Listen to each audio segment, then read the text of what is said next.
Jadi saya sedih sekali hari itu, hari pengumuman terakhir, ngomong sama ibu saya manggilnya Mak, ya apa saya diterima kuliah ini tapi gak ada biaya. Tapi kata beliaunya, ya gimana, wong kamu sudah tak punya bapak. Sebab kalau itu ada sawah atau motor kalau mau kamu jual. Nah, ibu seperti itu, saya semakin sedih waktu itu. Jadi saya waktu itu hari H pengumuman terakhir itu saya di Surabaya, jadi sales mainan anak-anak yang keliling dari jalan ke jalan itu.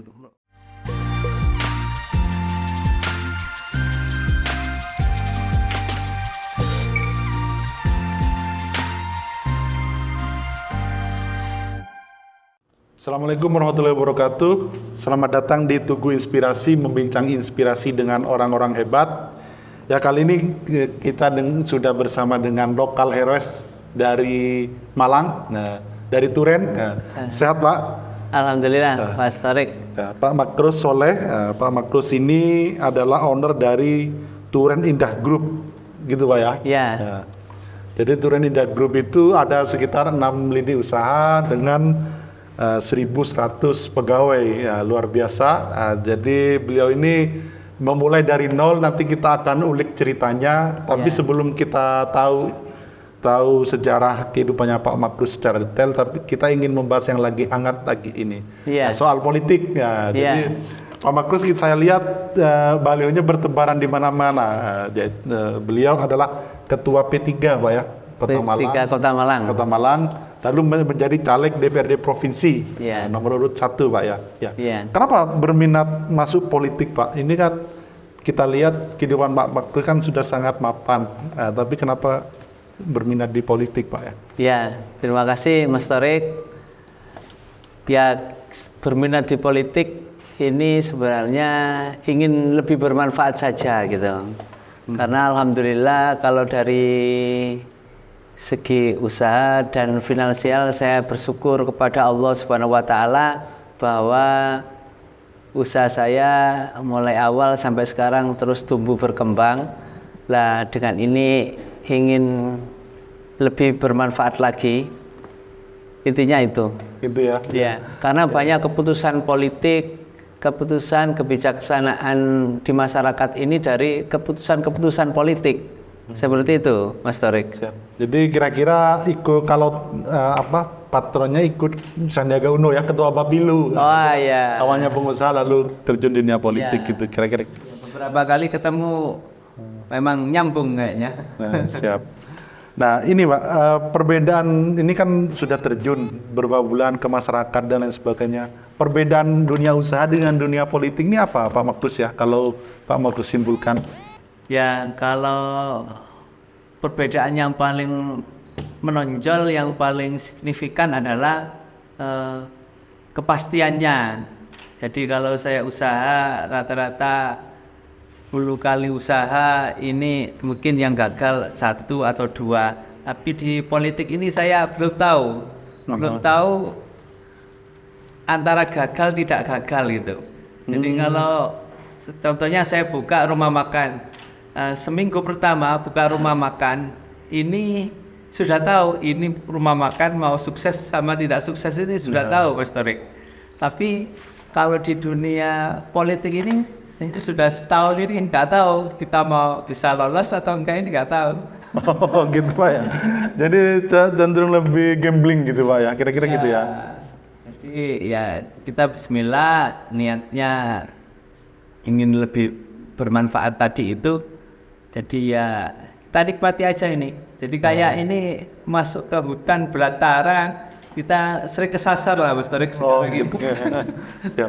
Kalau usaha ini Pak ya, ketika mau rugi dan ini apa bisa diantisipasi dengan waktu yang ada gitu Pak ya. Kalau ini kan kalau politik kan nggak ada ulangan gitu, nggak ada remedi setelah 14 Februari. Kira-kira gitu. Remedinya ada teman-teman, ini sekitar 5 tahun lagi gitu. Siap. Nah ini yang menarik ya, kenapa Pak Makrus kok dari P3? Nah P3 ini kan bisa dibilang partai yang kecil ya. Di Kota Malang kayaknya nggak ada DPD-wan, lalu di provinsi juga sudah lama sekali nggak ada. Nah itu kan perjuangan. Kenapa ikut P3 Pak Makrus? Ya, ikut P3 karena saya lihat partai ini partai kecil, partai Islam yang ada di Indonesia ini salah satu partai Islam yang berasaskan Islam, tapi di Malang ini yang notabene hampir 90% warganya Muslim, tapi tidak ada kursi sama sekali di Kota Malang. Yang berikutnya adalah karena sering ikut teman Mas Sofi ke Mbak Mai misalnya, iya. saya sering ngaji di sana. Kapan itu ketemu Gus In, minta petunjuk sama beliaunya, keluarga Mbak Maimun, diminta batu untuk mengembangkan di Malang ini gitu. Oh gitu. Jadi sebelum masuk ini memang sering ngaji ke Mbak Maimun. Ya. Iya, itu kenapa kok jauh kan itu Pak? Kenapa kok ada ketertarikan dengan Mbak Maimun? Ya, seperti kita ketahui, Yai yang terutama teman-teman Etso, Mbak Maimun ini kan sebagai rujukan kita semuanya gitu. Jadi saya terpanggil untuk mengikuti jejak beliaunya gitu, Mas Tarik. Siap. Oke. Pak, kembali ke politik lagi. Ini ketika jadi nanti, itu kan kalau kita lihat kan Pak Makrus ini nggak mungkin hanya sekedar jadi, tapi akan ada yang diperjuangkan. Nah, kira-kira apa yang akan diperjuangkan Pak Makrus ini nanti ketika misal ditakdir untuk jadi gitu, Pak? Ya, yang utama yaitu kita ingin banyak membantu yang sudah kami lakukan selama ini. Satu, membuka lapangan pekerjaan, jadi mempermudah lapangan pekerjaan. Yang kedua adalah ingin memperjuangkan sekolah ini bagaimana sekolah yang berkualitas tapi harganya murah gitu. Yang ada sekarang Mas Tarik kan sekolah ini yang berkualitas pasti harganya biayanya mahal. Nah yang berikutnya ingin membantu teman-teman UMKM, teman-teman usaha, gimana perizinan dan lain-lain ini bisa lebih cepat gitu. Karena kita teman-teman usaha merasakan selama ini mau usaha ini perizinan di kita ini banyak tantangannya. Ya. Kayak izin perumahan itu mungkin dan lain-lain ya. Perumahan, contohnya itu. Siap. Jadi ini ya sesuai bidang Mas Makrus ya, berarti bagaimana mengembangkan masyarakat dari sektor ekonominya gitu Pak ya. Jadi di P3 sekarang kan itu, gimana kita memperjuangkan kemudahan bekerja, yang kedua memperjuangkan harga murah, yang berikutnya adalah dengan dua hal itu gimana hidup bisa berkah. Oh gitu, siap. Ya, harga murah, harga murah, kerja mudah, hidup berkah. Oh siap. Dengan Ka'bah gitu kira-kira. Dengan pilih Ka'bah. Makasih Mas Tarik Ka'bah itu. Jadi kalau ingin kerja mudah, terus harga murah, hidup berkah, pilihlah Ka'bah. Gitu teman-teman. Siap. Makasih Mas Tarik.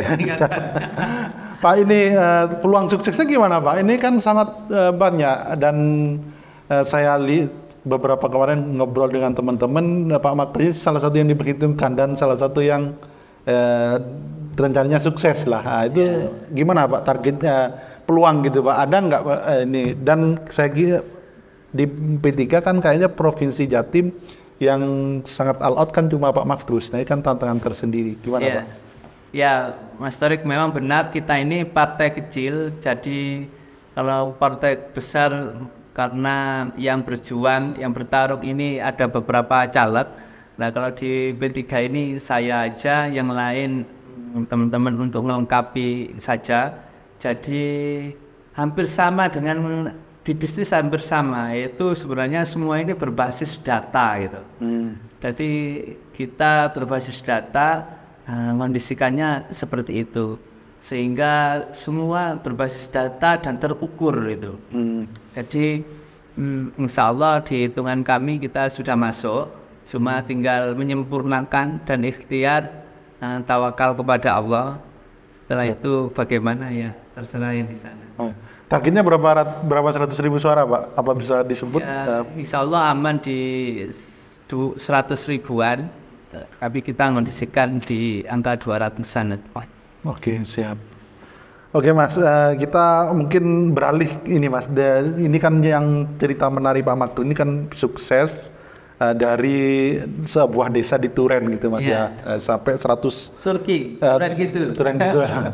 Sampai 1.100 karyawan. Ini kan nggak mudah. Ini capaiannya nggak mudah yang sulit ditiru orang lain kira-kira gitu. Nah, itu bisa diceritakan Mas soal usaha. Sekarang Pak Makrus umur 46 tahun, mulai usaha itu umur berapa waktu itu Mas? Mulai usaha habis lulus sekolah. Jadi habis lulus sekolah inginnya waktu itu masuk di UB, sudah diterima di UB di peternakan, tapi karena gak ada biaya Torik waktu itu teman-teman, jadi saya sedih sekali hari itu, hari pengumuman terakhir, ngomong sama ibu saya manggilnya Mak, ya apa saya diterima kuliah ini tapi gak ada biaya. Tapi kata beliaunya, ya gimana, kamu sudah tak punya bapak. Sebab kalau itu ada sawah atau motor kalau mau kamu jual, nah, ibu seperti itu. Saya semakin sedih waktu itu, Mas Torik. Jadi akhirnya memutuskan nggak kuliah aja dulu. Gitu. Kenapa nggak ada opsi menjual motor sawah itu kalau nggak dilakukan kenapa Pak? Karena sawah itu satu-satunya mata pencaharian keluarga. Kalau saya jual nanti saya masih punya adik, ibu bekerja sendiri, bapak sudah nggak ada. Jadi saya memikirkan keluarga. Jadi saya waktu itu hari H pengumuman terakhir itu saya di Surabaya, jadi sales mainan anak-anak yang keliling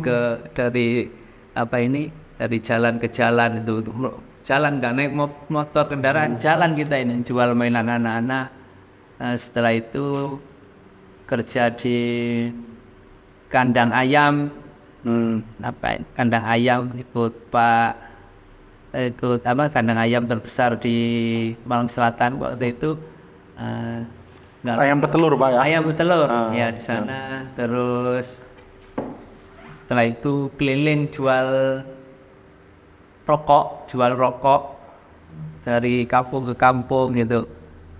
Sampai waktu itu agak sukses Mas Torik, sampai saya bisa sewa pickup gitu. Padahal itu saya ngikut temen aja waktu itu. Dari SMA Negeri Turen nggak banyak juga yang diterima, salah satunya saya. Lah, waktu diterima yang paling bikin saya sedih sudah diterima, padahal cita-cita saya dulu, saya sekolah di SMA Negeri ini supaya bisa kuliah di UB gitu, dengan harapan bisa merubah nasib. Jadi saya sebenarnya awalnya sekolah itu di An-Nur, di Alia An-Nur, tapi ini kalau di Alia An-Nur saya ini gak ada sejarah lulusan Alia An-Nur zaman itu ya. Gak tahu sekarang zaman itu yang bisa diterima di UB. Saya ingin kuliah di UB, ingin merubah nasib waktu itu.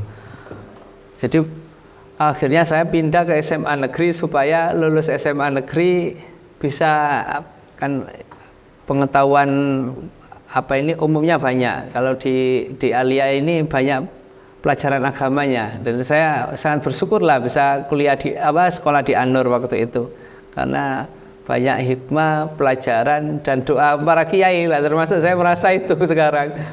Pada waktu sudah diterima di UB, padahal saya ninggalkan di Aliyah, saya nggak jadi kuliah juga di sana gitu. Jadi kalau disambung-sambungkan semuanya ada hikmahnya. Jadi saya mulai kuliah sekolah di An-Nur untuk mencari pelajaran agama dan berkah para kiai. Nah, setelah itu di SMA Negeri pun saya akhirnya lulus, diterima di UB, tapi saya gak jadi kuliah di sana. Setelah gak jadi kuliah pun sebenarnya ada hikmahnya. Akhirnya saya tadi itu mulai jadi sales mainan anak-anak, sales rokok, sales aquaguard, kerja di kandang ayam, sales material, genteng-genteng itu, genteng-genteng. Terus akhirnya saya mulai usaha pabrik beton saya, mulai pegawai dua, terus sampai sekarang di pabrik beton hampir 400-an pegawai kita, TI beton itu. Lah ini perjalanan yang panjang. Setelah itu usaha toko bahan bangunan, kan nyambung beton sama toko bahan bangunan. Setelah bahan bangunan kontraktor. Setelah kontraktor ada kita usaha Kuliner. ya kuliner. Ya di Sawah Jajar ini dulu yang pertama. The Ocean dulu, Mas Torik. Di mana Pak? Di Tondano itu. Oh, siap. Pojokan itu. Sekarang jadi Hasana Guest House itu. Oh, siap. Lah, dari itu awal mula Ocean Garden itu. Setelah itu Ocean Garden, setelah Ocean Garden ada Hasana Guest House. Hasana Guest House. Oh, perumahan dulu ya. Perumahan dulu. Jadi pertama pabrik beton, toko bahan bangunan, kontraktor, perumahan, baru kuliner. Kuliner. Ya. Semuanya nyambung kecuali kuliner ini Pak ya? Iya, waktu usaha kuliner pun banyak. Waktu itu saya banyak disupport sama perbankan. Perbankan waktu itu nggak enjoy saya usaha kuliner itu. Ini jauh sekali dari khawatir gitu kan. Khawatir saya. Wah ini memang teman-teman, usaha paling berat, paling susah, sulit adalah bisnis kuliner. Makanya kalau bisnis kuliner membangun dari nol ini luar biasa sulitnya. Makanya kalau ingin mengetes ilmu manajemen, ilmu bisnis, buka kuliner dan tidak kerjasama dengan orang lain.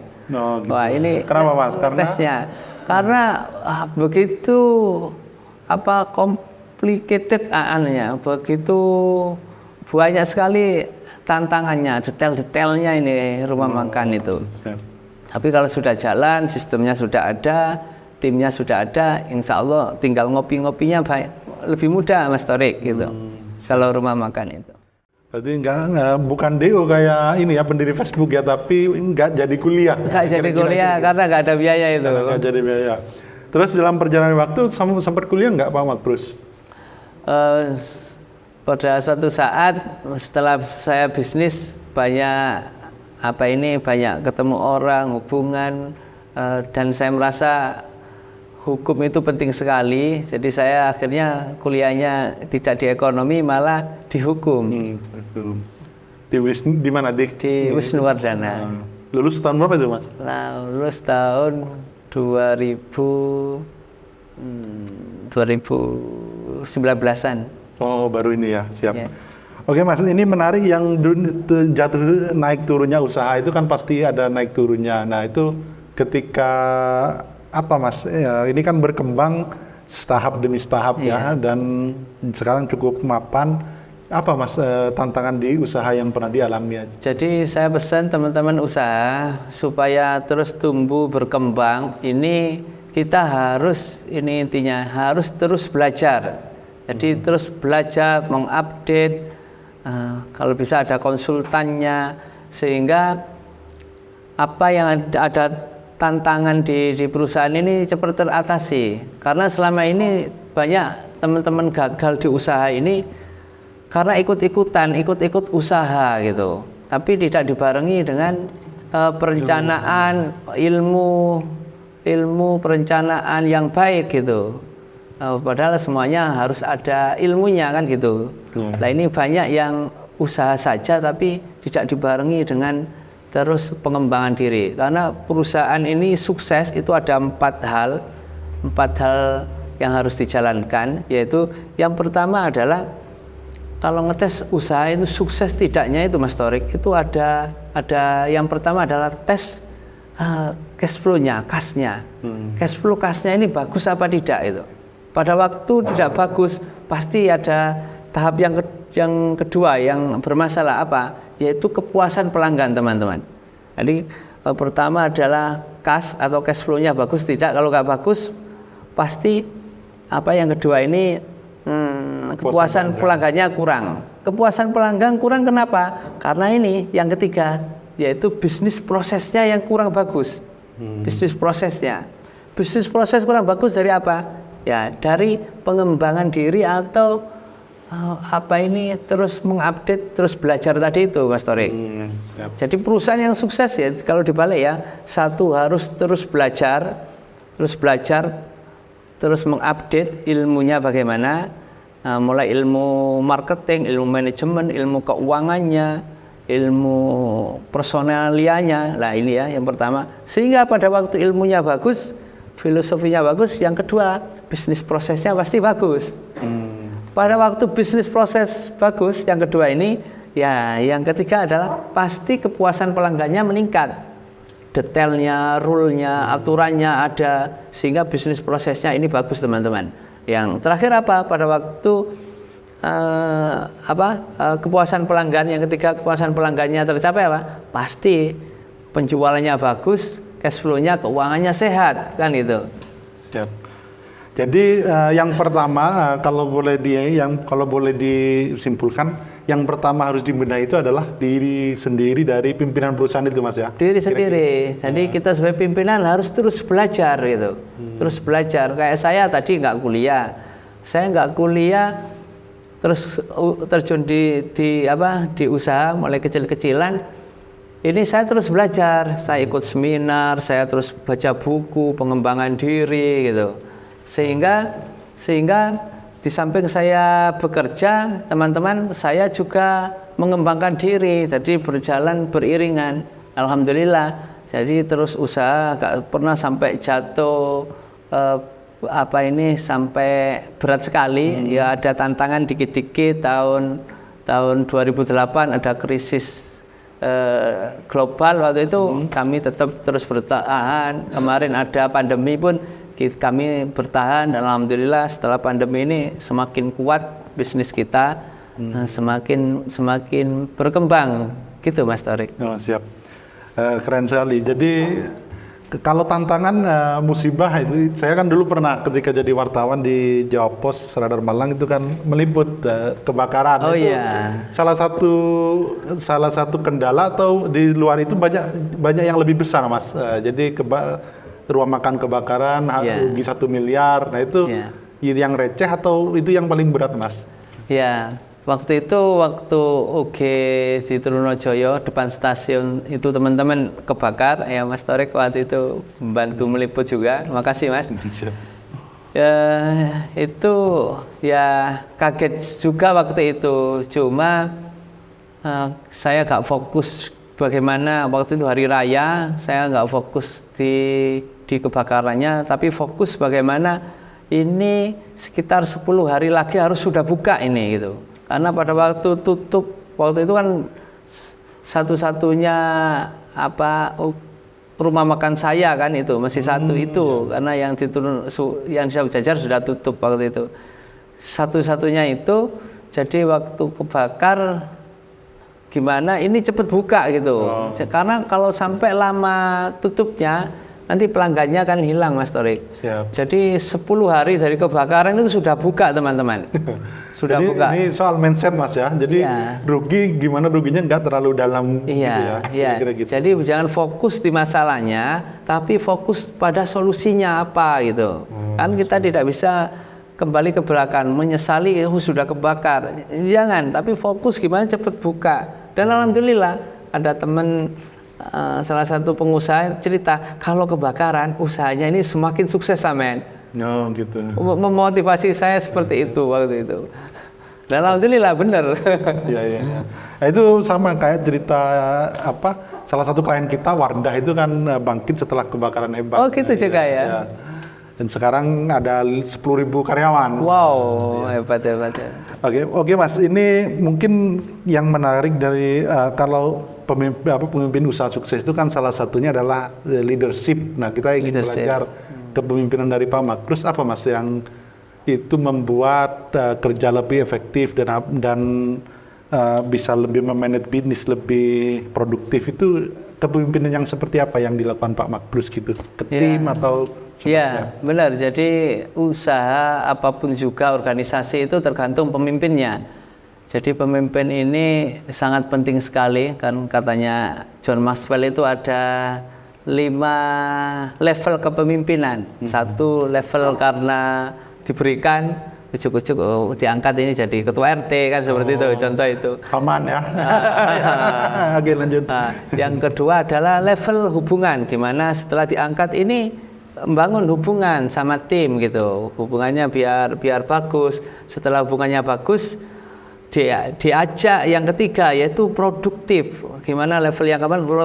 Yang ketiga level produktivitas. Gimana setelah hubungannya bagus tadi diajak menghasilkan itu.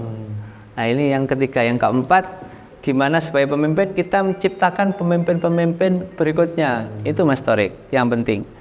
Lah di semua organisasi, terutama di saya ini, gimana saya mengkader pemimpin-pemimpin di beberapa usaha saya. Makanya sering tanya, waduh Mas, sampean ini usahanya banyak, aduh sampean lah apa ini gimana mikirnya gitu katanya. Saya ngomong makanya saya ini gak gemuk-gemuk kurus ini. Guyonan saya seperti itu. Nah, karena saya sudah nggak terlalu mikir usaha, karena semua usaha saya sudah ada yang bertanggung jawab, mulai jadi dari direkturnya, manajer sampai di bawah sudah ada. Nah ini yang penting sekali kepemimpinan, gimana kita mengkader, gimana kita memilih orang. Nah penting sekali memilih orang. Pada waktu kita nggak tepat Mas Torik, milih orang, pasti kita stres, kita kepikiran, kita yang jadi ngawasi gitu. Memilih orang itu gimana Mas? Berdasarkan feeling atau berdasarkan track record orang itu gimana Mas? Nah iya, dua-duanya itu tadi. Jadi milih orang ini, kalau di kami ada prinsip 7As itu kan. Satu adalah gimana integritasnya. Selalu kita tanya integritasnya pada waktu wawancara kita gali di sana. Kejujurannya gimana? Apa ini integritas itu kan utuh, tidak rusak. Gimana integritasnya? Kalau janji mesti tepat enggak? Kalau apa ini bisa dipercaya enggak? Bisa amanah enggak ini? Yang berikutnya adalah yang kedua adalah kita tes di mereka ini gimana mereka antusiasnya, semangatnya gitu. Oh, ya. Sebenarnya 2 ini sudah cukup ya, 2 as saja lah. Satu adalah integritas, yang kedua apa ini tadi? Antusias, semangatnya. Karena kalau orang sudah antusias, yang lain sudah beres, Mas Torik. Ya, makanya tapi dikembangin ada kerja keras, kerja cerdas. Ala Pak Sandiaga Uno ya. Iya, aturan Mas kan gitu. Tapi untuk saya pernah membaca buku atau penelitian itu, orang yang 2 itulah, yang integritas dan antusias itu persentasenya bisa jadi tidak lebih dari 10% dari total yang ada di ini. Apa seperti itu Mas menurut? Benar, makanya. Jadi harus pandai memilih dan mencari ya. Iya, gitu ya. Termasuk ada hubungannya juga nanti sama kesuksesan secara finansial. Makanya kalau kata Pak Tung itu yang pernah jadi manajer kepala cabang BCA di Malang itu, dia ceritakan bahwa satu orang itu menguasai 50% uang yang beredar di banknya waktu itu. 5% menguasai 80-90% uang yang ada itu di sana. Di Malang, Pak. Di Malang. Iya, itu nasional, dunia pun seperti itu. Iya. Jadi akhirnya apa? Pada waktu kata Pak Tung, kalau ini uang ini dibagi semua, ya uang ini dibagi semua, nggak lama ini akan kembali lagi ke posisi kata Mas Torik tadi, 10%, 5%, 1% ini yang menguasai. Ya, memang orang-orang yang khusus itu tadi 5-10% ini Mas Torik. Dan tantangannya pemimpin bisnis bagaimana mencari orang 5-10% itu Mas. Itu kira gitu ya. Iya. Kalau bisa menemukan itu, ya nyari pegawai seperti itu ya katanya konon seperti mencari jarum di jerami Mas Torik.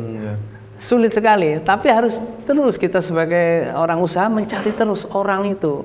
Wah, ya. Tapi kita harus bisa mewakilkan itu gitu. Oke.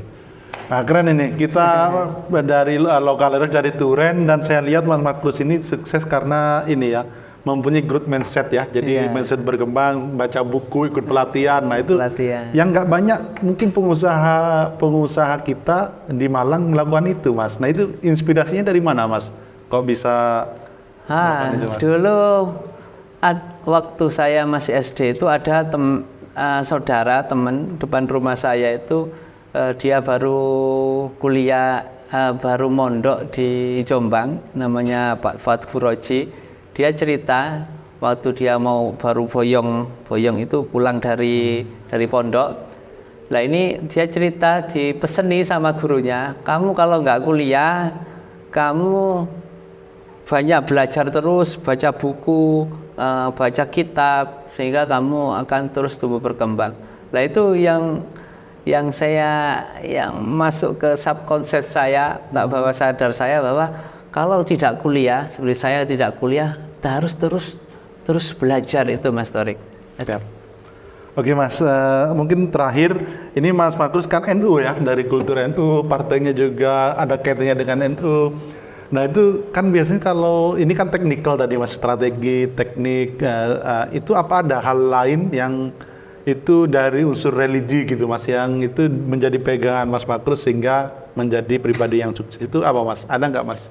Jadi itu ya memang, makanya kalau tadi yang terakhir adalah ikhlas. Jadi mencari ridho Allah.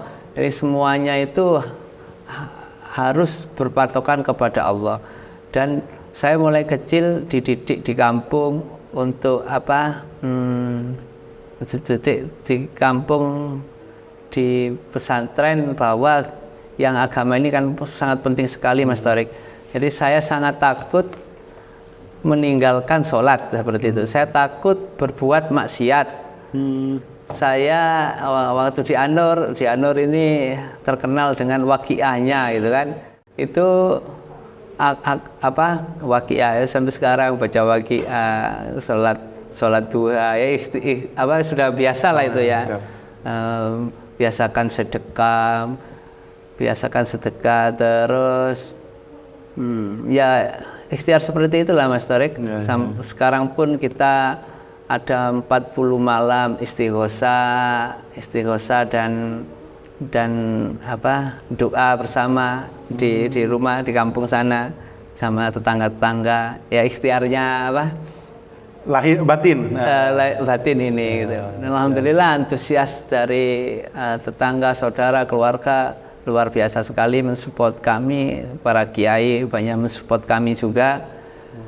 Semoga ini jadi perjuangan bersama gitu, Mas Torik.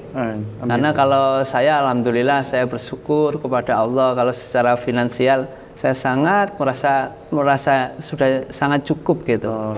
Ingin masuk sana, ingin lebih bermanfaat lagi itu. Dan ini banyak yang sudah melihat, merasakan, mendengarkan bahwa perjuangan saya itu jadi banyak yang support ini, Mas Torik gitu.